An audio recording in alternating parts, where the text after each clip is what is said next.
ఈ రోజు ఆధునిక క్యాపిటలిజం కి పునాదులు నెదర్లాండ్స్ లో 17వ శతాబ్దం అంటే సమ్వేర్ ఇన్ 1600s ఫౌండేషన్ పడ్డాయి. భారతదేశంతో వర్తకం ఆ రోజుల్లో చాలా పెద్ద విషయం. British east India company, Dutch east India company, Portuguese వాళ్ళది ఒకటి ఉండింది. వీళ్ళందరూ దేవర్ కలనైజింగ్ పవర్స్. ఏ విధంగా అయితే మంగోల్స్ కూడా ప్రపంచంలో చాలా పెద్ద వాస్ట్ కంట్రీస్, జియోగ్రఫిక్ ఏరియాస్ ని ఆక్రమించడం జరిగింది. మంగోల్స్ వాళ్ళకున్న ఆ టైంలో డిస్రప్టివ్ టెక్నాలజీ అంటారు ఎకనామిక్స్ లో, బిజినెస్ వరల్డ్ లో. అంటే ఒక కొత్త టెక్నాలజీ వచ్చి అన్నిటిని చెల్లా చెదురు చేస్తుంది. పాత అన్ని నిర్వీర్యం అయిపోతాయి, ఆ వృత్తులు వెళ్ళిపోతాయి. మనం ఎప్పుడు చూస్తూ ఉంటాం ఇది. ఇప్పుడు చేనేత కార్మికులు ఉన్నారు, టెక్నాలజీ వచ్చి ఆటోమేట్ అయ్యి మెషిన్లతోటి నేయటం మొదలు పెట్టిన తర్వాత ఇప్పుడు బ్రతుకులు చిందరవందర అయిపోయాయి. అమెరికాలో 90% మంది రైతులే కేవలం 200 సంవత్సరాల ముందు. ఈ రోజు 2% కూడా లేరు. ఏమైంది? టెక్నాలజీ, డిస్రప్టివ్ టెక్నాలజీస్ వచ్చాయి. వాళ్ళ వ్యవసాయం ఏం తగ్గలేదు, వ్యవసాయం విపరీతంగా పెరిగింది. 200 సంవత్సరాల క్రితంతో పోలిస్తే ఈ రోజు ఉత్పత్తి ఎన్నో రెట్లు పెరిగింది. కానీ వ్యవసాయం చేసేవాళ్ళు లేరు. మెషిన్లు, ట్రాక్టర్లు, స్ప్రేయర్లు, విమానాలు. So these are disruptive technologies. ఈ డిస్రప్టివ్ టెక్నాలజీస్ ని గుర్తించి you have to embrace them. అంటే వాటిని ఆహ్వానించి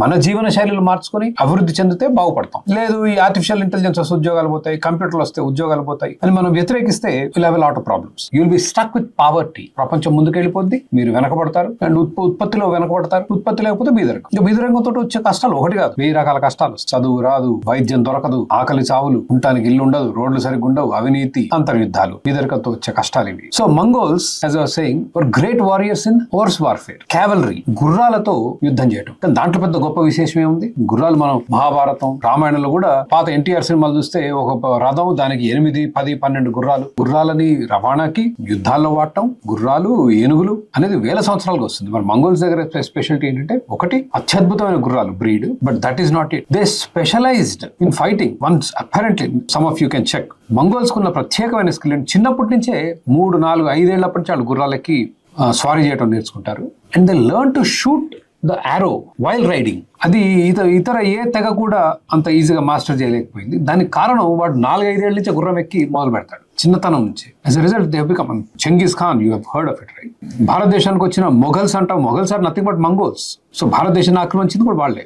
అండ్ మన చరిత్ర పుస్తకాలు తిరిగేస్తే మన విజయనగర సామ్రాజ్య పతనానికి కానీ, ఇతర పెద్ద సామ్రాజ్యాల పతనానికి కానీ ప్రధాన కారణం ఇతర దేశాల నుంచి వచ్చిన ముస్లిం సేనలు ఏవైతున్నాయో వాళ్ళ అశ్వదళం ముందు మనం తట్టుకోలేకపోయాం. They are very good. Arabian horses మీద వచ్చేవాళ్ళు. ఒక పక్క యుద్ధం జరుగుతూ ఉంటుంది, ఏనుగులు, కత్తులు, కటార్లు అన్నిటితో యుద్ధం చేస్తూ ఉంటారు. సడన్లీ ఇంకో పక్క నుంచి దే ఫ్లాంక్ క్యావెలరీ చాలా వేగంగా వచ్చి they over power. So Vijayanagara సామ్రాజ్యంలో రాజ్యంలోని అపారమైన సంపద ఈ అరేబియన్ గుర్రాల మీదే వెచ్చించేవాడు. ఎందుకంటే గుర్రం వచ్చేది అది ఒక 3 ఏళ్ళు 4 ఏళ్ళు మాక్సిమం ఎట్ ఇట్స్ ప్రైమ్ ఉండేది. దాని తర్వాత మళ్ళీ పనికి రాకుండేది. So constant trade. It was Portuguese that were supplying these horses.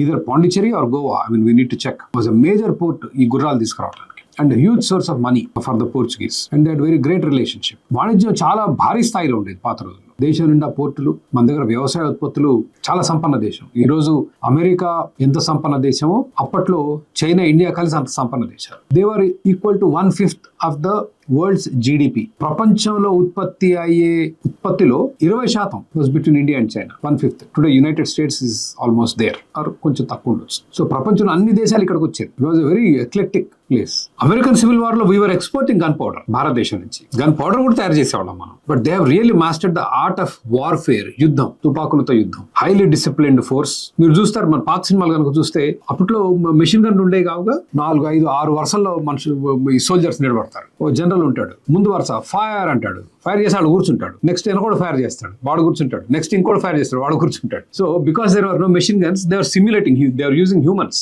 To do this. ఆ తుపాకీ బలంతో they are able to occupy large countries. ఇండియాను ఆక్రమించడానికి విపరీతమైన పోటీ. బ్రిటిష్ వాళ్ళకి, పోర్చుగీస్ వాళ్ళకి, డచ్ వాళ్ళకి ఎన్నో యుద్ధాలు జరిగాయి ఇక్కడ. And eventually British one. So ఈ ఓడల్లో భారతదేశానికి రావటం అనేది ఇట్స్ ఎ హ్యూజ్ ఇండస్ట్రీ. ఇవాళ .com ఇండస్ట్రీ అనుకుంటారు, ఇంటర్నెట్ ఇండస్ట్రీ అనుకుంటారు. It's great way to make enormous wealth. ఒక ఓడ బయలుదేరేటప్పుడు దాంట్లో ఒక 100 కోట్ల రూపాయల సామాన్లు ఉన్నాయి. I don't know what the currency was. Let us say Netherlands లో బయలుదేరుతుందండి ఒక ఓడ, డచ్ ఈస్ట్ ఇండియా కంపెనీ. ఆ ఓడ భారతదేశం చేరుద్దా, మధ్యలో తుఫాన్ వచ్చి మునుగుద్దా, లేదా పైరేట్స్ వచ్చి దొంగతనం చేస్తారా? సరే, ఇండియా చేరిన తర్వాత ఇండియా నుంచి తీసుకొచ్చే సిల్క్, స్పైసెస్, ఇతర జంతువులు ఇవన్నీ కూడా, ఎందుకంటే ఇండియన్ ఫారెస్ట్ నుంచి జంతువులు కూడా ఎక్స్పోర్ట్ చేసేవాళ్ళు. Use to have tremendous wild life here. ఇవన్నీ తీసుకొని పోతుంటే మధ్యలో మళ్ళీ వెనక్కి వచ్చినప్పుడు మునుగొచ్చు. So it was very risky. మీరు 100 రూపాయలు పెడితే ఓడ వెనక్కి వస్తే 500 వచ్చాయి, 100కి 500 వచ్చాయి. I'm just saying, exact number కాదు, ఊరికే చెప్తున్నాను. పోతే 100 పోయాయి. And this is how the stock market was born in Netherlands. ఒకరు 100 రూపాయలు పెట్టి పోగొట్టుకునే బదులు they started raising money from people. ఈ షిప్పింగ్ కంపెనీలు నెదర్లాండ్స్ లో ఉన్న వాళ్ళందరినీ మా ఓడ ఇట్లా భారతదేశానికి పోతుంది, ఇంత పెట్టుబడి అవసరం, ఈ పెట్టుబడి పెడితే ఆ ఓడ వెనక్కి వస్తే మీకు 5 ఇస్తాం, 8 ఇస్తాం, యాడ వీళ్ళందరూ షేర్ హోల్డర్స్. ఒక షిప్ మీద ఒక 100 మంది కలిసి పెట్టుబడి పెట్టేవాళ్ళు. క్రమక్రమంగా షిప్పింగ్ కంపెనీలు వచ్చాయి. కంపెనీలు అంటే ఒక షిప్ కాదు, 50 షిప్పులు. వాడు ఒక షిప్పింగ్ కంపెనీ, వాడు కంపెనీ ఫ్లోట్ చేస్తాడు, వేలాది మంది పెట్టుబడులు పెడతారు. ఒక ఓడ పోయినా ఇంకో ఓడ వచ్చింది, 50 ఓడల్లో ఒక 5 పోతాయి అనుకుందాం, 45 వెనక్కి వస్తాయి, లెక్కలు వేసుకుంటారు, రిటర్న్స్ వస్తాయి. That is how stock market was Born first time in Netherlands. Share holders అని, కంపెనీలని, పెట్టుబడులని, రిటర్న్స్ అని. And it reached an unbelievable level because it was so organised and methodical. అవసరానికి మించి పెట్టుబడులు వచ్చేసాయి. ఏం చెయ్యాలో తెలియని పరిస్థితి. విపరీతమైన డబ్బు, అన్ని ఓడలు లేవు పోవటానికి, అంత సామాన్లు లేవు పంపించడానికి. This lot of money that came into the market. మీరు ఎప్పుడన్నా విన్నారో లేదు, టూలిప్ మేనియా అంటే ఒక పువ్వు ఈ రోజుకి అమ్ముతారు. యూరోప్ దేశాల్లో చాలా అందంగా ఉంటారు, రకరకాల రంగులు చాలా అందంగా ఉంటుంది పువ్వు, ట్యూలిప్స్ అని. అవి అమ్మటం మొదలుపెట్టి అవి స్టాక్ మార్కెట్లోకి వచ్చి విపరీతంగా డబ్బు వచ్చేసి టూలిప్స్ మీద పెట్టుబడులు పెరిగి అది ఎంత ఉన్మాద స్థాయికి వెళ్ళిందంటే 1 టూలిప్ వాజ్ సెల్లింగ్ ఫర్ ఒక చిన్న ఇంటి ధర ఒక పువ్వు. ఎందుకు? It is futures investment. అక్కడి నుంచే స్టాక్స్, ఫ్యూచర్స్, ఆప్షన్స్ ఇవన్నీ రావటం జరిగింది. ఏమని? నేను భవిష్యత్తులో ఈ ధర కొంటాను. Actual I've done a video on వ్యవసాయం చేసే వాళ్ళ మీద. మన వ్యవసాయం ఎందుకు ఇంత కష్టపడుతుంది? ఇప్పుడు రైతు టమాటా ఇస్తాడండి, వాళ్ళ చాలా ఖర్చు పెడతాడు. కిలోకి 20 రూపాయలు అంటే టన్నుకి 20,000 వస్తాయి కానీ గిట్టుబాటు కాదు. 40,000 వస్తే 20,000 లాభం, 10,000 వస్తే 10,000 బొక్క. అతను ఖర్చు 20,000 పండించడానికి, 40,000 వస్తే డబుల్. కానీ ఎవరు ఇవ్వాలి మీకు గ్యారంటీ? నేను టమాటా ఇత్తనం వేసే రోజు నేను పండించిన తర్వాత ఏ ధర వస్తుందో ఎవరు ఇస్తారు guarantee? And that is the futures market. ఎవడో ఉంటే డబ్బున్నోడు నేను 30,000 కొంటాను రాబాయి అంటాడు. ఇద్దరు కాంట్రాక్ట్ రాసుకుంటారు. రైతు నీకు 10 టన్నులు అమ్ముతా, 30,000 నాకు 3 లక్షలు ఇవ్వాలి, 2 నెలల్లోనూ 3 నెలల్లోనూ అంటాడు. రైతు పండిస్తాడు, 10 టన్నులు ఇస్తాడు, అతను 3 లక్షలు తీసుకుంటాడు. అతనికి ఏం లాభం? ఆ రోజు 4 లక్షలు ఉంటే అతనికి ₹1,00,000 లాభం, ఏ కష్టం లేకుండా, ఒట్టి డబ్బులు ఇచ్చినందుకు. ఆ రోజు 2 లక్షలు ఉంటే ₹1,00,000 నష్టం. రిస్క్ ఎవరు తీసుకున్నారు? అతను గ్యాంబ్లింగ్ చేస్తున్నాడు, రైతు వ్యవసాయం చేసుకుంటాడు. 20 లక్షలు పెట్టుబడి పెట్టే 10,000 లాభం వచ్చింది, చాలు రా బాబు. This is the futures market. ఈ రోజు this is basically how it futures market work, commodities market అంటారు. That's how it works today. And that's how they are born. And this tulip mania went to such an extreme level. ఎందుకంటే ఆ route ఒక గడ్డ, చిన్న చామగడ్డలా ఉండే గడ్డ పెడితే దాని నుంచి పూలు వస్తాయి. అది వాళ్ళ నాటితే సీజన్లో పూస్తుంది. ఆ సీజన్లో పూసినప్పుడు టూలిప్ ధర ఎంత ఉంటుంది అన్న prediction the market went bonkers because it's just a lot of money that came into the market and no investment venues. And ఒక పువ్వు ధర భవిష్యత్తులో was going for a small house. It clearly it was a bubble and it crashed and people lost great deal of money. ఇదంతా ఎందుకు చెప్తుంటే నెదర్లాండ్స్లో పుట్టింది stock market. ఈ options కానీ ఫ్యూచర్స్ కానీ అన్నీ అక్కడి నుంచే వచ్చాయి.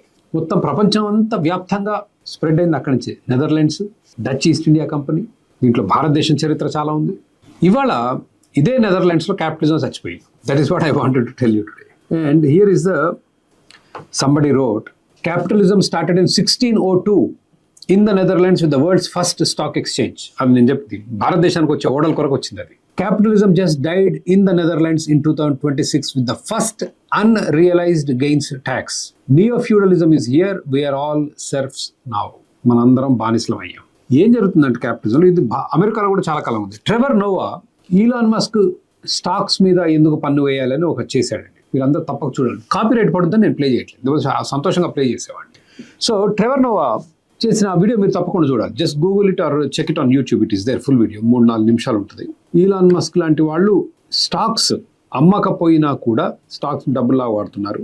కాబట్టి వీ షుడ్ ట్యాక్స్ దెమ్ అనేది. అమెరికాలో చాలా కాలంగా billionaire tax. Elon Musk, Zuckerberg, bill gates, Warren Buffett, Jeff Bezos ఇట్లాంటి వాళ్ళందరి మీద ట్యాక్స్లు వేయాలి అని. అయితే దానికి కౌంటర్ ఆర్గ్యుమెంట్ ఏంటంటే they haven't really earned any money. స్టాక్లో ఉంది, అమ్మి డబ్బులు తీసుకుంటేనే కదా మీకు లాభం. డబ్బులు తీసుకోకుండా how will you tax them అనేది. Now Netherlands has adopted that. Netherlands is saying unrealised capital gains tax అంటూ మీరు 100 రూపాయలు పెట్టి ఒక స్టాక్ కొన్నారు, అది 200 అయింది. మీరు అమ్మలేదు, 200 అయింది.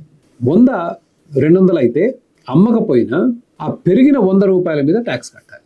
స్టాక్ మార్కెట్లో ఎవరు పెట్టుబడి పెట్టినా తెలుసు, మీరేం అనుభవించలేదు అది. ఇంకా ఊరికే వాదన కొరకు 50 రూపాయలు ట్యాక్స్ అనుకుందాం. సో 50 రూపాయలు ట్యాక్స్ కట్టారు, ఏది పెరిగిన 100 మీద.